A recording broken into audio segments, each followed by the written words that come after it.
Hello everyone, this is Crota giving you a shoutcast between the STC, OGS's STC and the FruitVendor, or I believe this is the FruitVendor here in the XelNaga Caverns. I believe this is game 2 in this set of 3 that I have the cast. And anyways, just gonna go ahead and talk about the game. Not too much happening during the opening stages. OGS, the STC, I really like his playstyle. He's really...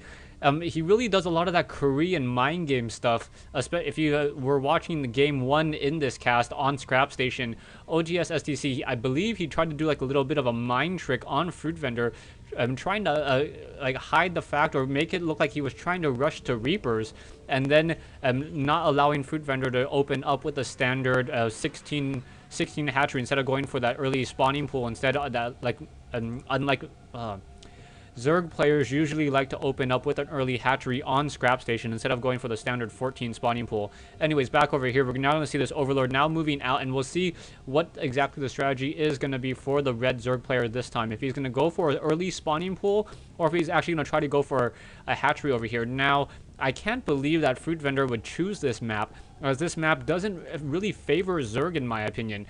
Generally, this expansion is just too exposed as a Zerg player, so if you try to do any sort of real fast expansion, it usually gets shot down really quickly. But FruitVendor may feel like the gutsy type, and it looks as though, yes, he is going to go for an early hatchery now. So that early hatchery now coming into play. Back over here, we do see that barracks now being thrown down.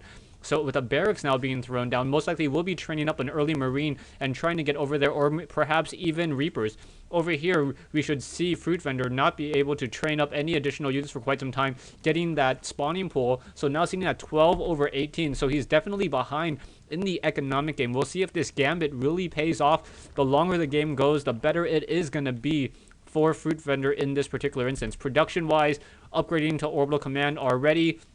We should see a supply depot or a refinery. I'm really waiting for that extra building, and yeah, it is going to be a refinery, so that tells me that it's going to be more Marine training for quite some time, and really that's where the Terran standard builds really break off, whether it's going to be a refinery or a supply depot after this Rax goes down. I was going to assume that it was going to be a refinery anyways. Oh, and in comes a Marine drone, able to barely escape, down to 6 hit points, and barely able to squeeze out of there. So perhaps, yeah, it's going to go ahead and try to hide behind this brush for quite some time and make sure that there's nothing over there. And now in comes a Marine trying to take down this Overlord. Overlord being forced to fly over here as opposed to trying to hide over here, as a Marine can activate this XelNaga watchtower and then still gain sight onto that high ledge.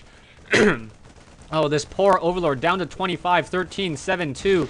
Down it goes, explodes into the Oblivion right there, and now FruitVendor definitely behind, sitting at 23/20. There is already a queen being trained up here, and most likely a queen being trained here, so double queens to try to protect. Will we see an early creep tumor? We may see a spine crawler now be laid down over here in just a moment, as yeah, really needs to get some early spine crawlers production-wise, also training up 2 Overlords, but that loss of early 100 minerals is absolutely going to be critical as an SCV now moves out. 4 Zerglings now perhaps going to try to engage. No, Marines backing off just in time as those Zerglings now running in from the north. Will they be able to do any damage towards those Marines? Marines able to barely scoot back up, and now out comes a Hellion in order to receive this Zergling party, and oh, that's going to be a bad day for those Zerglings. Maximizing that splash damage. Is it going to be enough? Yes. Able to take down 4 Zerglings at the cost of 1 Marine. Nicely done. Back over here, we now have a queen being transferred over as another queen. Why did that queen run up there? Not quite sure. Perhaps we're going to see another spawn larva, and now that's going to be a lot of larva that FruitVendor is going to be able to sitting on 8, 9 larva. Now quickly training up more units, training up and trying to get mass drones. In comes 1 Hellion though. Hellion going to get some splash damage down, trying to get as many multiple hits as possible. Hellion being forced to pull back, as this Hellion still has not gotten any real kills yet in this fight. He only has 1 Zergling kill from that earlier engagement. Brush pulling back, Hellion now pushing back out, and now does not want to engage that queen. That queen with the range of 3 has plenty of movement. Overlord now sitting in the middle of the map, able to barely get sight around this chasm in the center, as these Hellions now moving around back and forth. We are going to get some more Zerglings moved out, and we are going to get a creep tumor now laid down. So that creep tumor will help the movement speed of that queen. Back over here, we now have upgrading to tier 2. So we are a layer. Over here, we do have a supply depot now being laid down, and Hellions with that Infernal Pre-Igniter. So STC going for Hellions in this particular matchup. And now another Hellion quickly running down that ramp as a bunker gets thrown down. Hellions doing a little bit of more toasting for those Zerglings. Zerglings toast of the town, but will not be able to get any additional damage onto this expansion down here. So STC able to set up this expansion, now upgrading to an orbital command now, and also transferring 9 SCVs over from the main base. Zerglings now quickly going to try to run in, however going to get destroyed, and a sacrificial Zergling to get sight. Another very nice positioning here as well. A barracks now being thrown down here. What this barracks is going to force it to do is try to make this choke point a little bit tighter. Also, what this will allow STC to do is place siege tanks here and here as well, in order to start trying to guard this choke point and only allowing the Zerg to come in from here and this backdoor entrance. Back over here, we do have Hellions now trying to do an engagement. Are they going to, yeah, 2 on each side, trying to split the queen. Hellions now trying to run up the ramp over here as Hellions coming over here, and all the drones being forced to pull back. One drone quickly getting taken down, another drone quickly getting taken out, and more drones. 3 now lined up, and another 2 get shot down over here.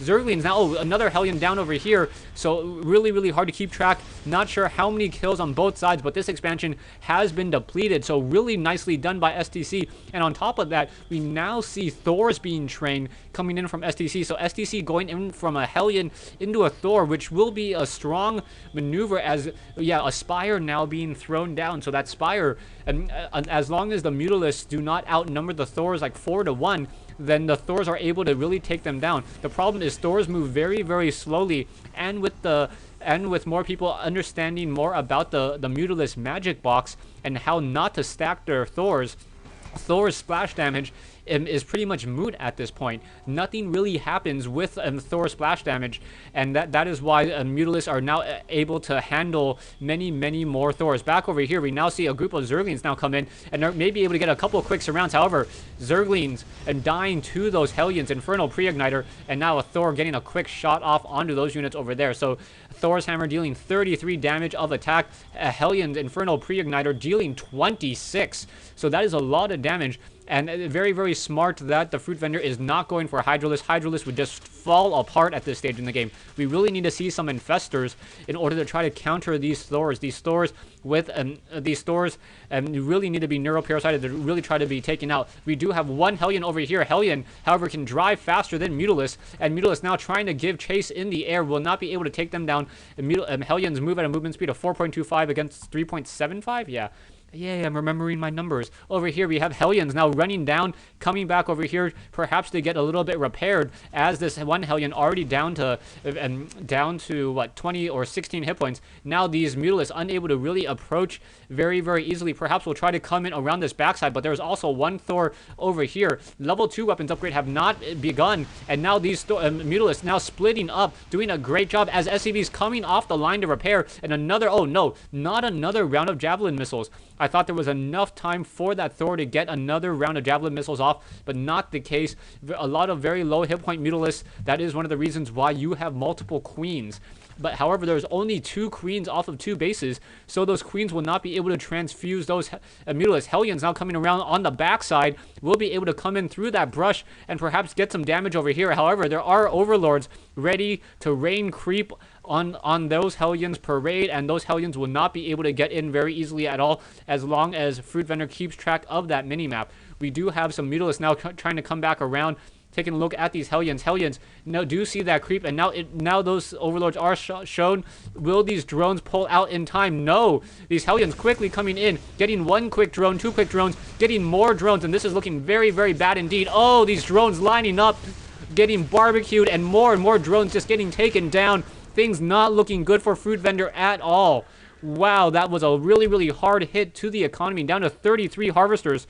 There are some Banelings, however, over here, so these Banelings may be able to suicide and then roll on in and deal damage. There are some Marines over here as well. I do not see the combat shield being researched, and we have more Banelings as well, so more Banelings being hatched or being morphed over here, as we have some hatcheries over here, and in come these Banelings. Banelings gonna run in and then blow up and take down a good amount of those SCVs. So taking a look, it's now 41 to 48. FruitVendor able to power drone off of 2 hatcheries and quickly getting the economic lead. Taking a look at the harvester count, yeah, a 50% increase in that harvester count as Thor is now trying to engage over here. We do have a missile turret and 2 Thors trying to take the center map, and this is a very, very risky maneuver by both sides, trying to take these high yield minerals. without taking this back low ground expansion over here. We do have these Mutalisks now trying to engage, and oh, Baneling's able to destroy some of those Hellions. Hellions are a light armored unit, so Hellions do take extra damage from Banelings. I know it doesn't really make sense. Banelings only are biological. They're not armored. They have no additional keywords, so they do not take any additional damage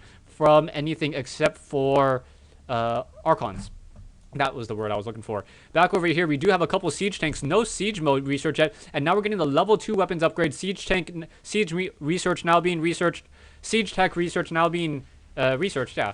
And we also have some of those level 1 weapons upgrades. So it's now 3 bases off of 3 bases. We do have infestors and no neuroparasite yet. So this is all going to be just to be determined by fungal growth coupled with banelings. Will it be enough? Siege tanks and oh, now a sensor tower being laid down. I am curious to see if sensor towers detect burrowed units. And do they? No, they do not detect the burrowed banelings that are sitting right here. Overlords now being pulled out. One infestor now scampering away. We are getting some missile upgrades. And oh, those units are burrowed. Sensor tower does not reveal them. You can see kind of like the little disturbance in the ground as these infestors now move out.